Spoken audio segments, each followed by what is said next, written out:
Students, தமிழில் மதிப்பீட்டு சொற்களஞ்சியம் வார்த்தைகள் படிச்சிருக்கிறோம்ல. உங்கள் ஸ்லேட்டில் ஸ்டார் வடிவத்தில் வண்ண காகிதங்கள் ஒட்டி அதில் ஒவ்வொரு வார்த்தை எழுதி ஒட்டியிருக்கிறேன். அது சொல்லலாமா? ரெடி?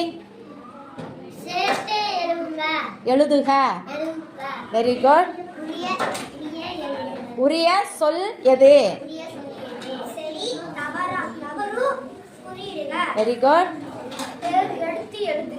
எடுத்து எழுதுக. Very good.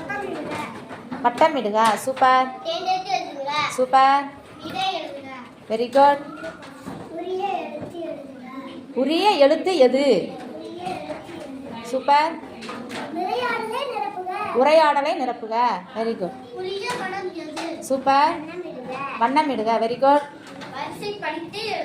Very good. Super. Very good.